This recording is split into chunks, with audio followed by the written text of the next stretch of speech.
Premier jour et il semble que le succès soit déjà au rendez-vous pour le premier salon euro-régional de l'éducation.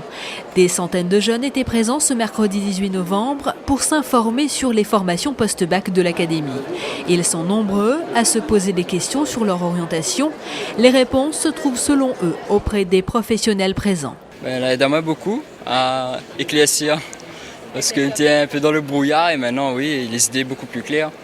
C'est-à-dire que tu connais pas ce que tu cherches et maintenant aussi m'a trouvé en fait.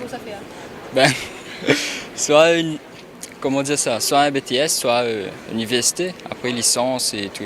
Je suis étudiant en droit et vu que la fac ça m'intéresse pas trop, donc je suis venu ici pour justement trouver quelque chose de mon cursus de formation et en espérant trouver une réponse et voilà quoi.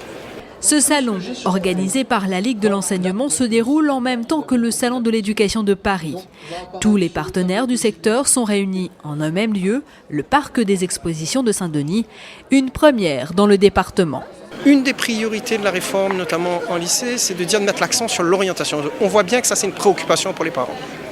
Et donc, le fait de pouvoir avoir à l'intérieur de ce salon un espace dédié à l'orientation, c'est important.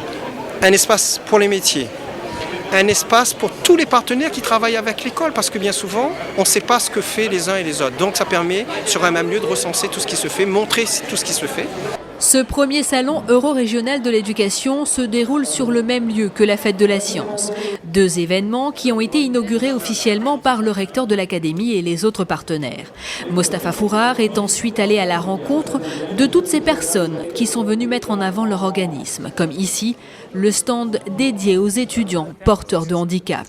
Depuis 2005 que Madame Walk m'a vu arriver à l'université, il y a une prise de conscience du travail qu'il y a réalisé pour les étudiants handicapés. Et avec le concours de Monsieur le Président de l'université, je crois que nous pouvons arriver à faire de grandes choses. Ce que j'ai pu voir, c'est la diversité des stands. Vous avez des stands qui proposent des jeux pour initier les élèves à des problématiques scientifiques. Il y a des stands d'orientation, d'information. Ça va pratiquement de la maternelle au supérieur en termes aussi bien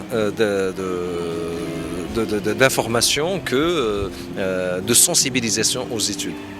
15 000 visiteurs sont attendus durant les 3 jours du salon et de la Fête de la Science.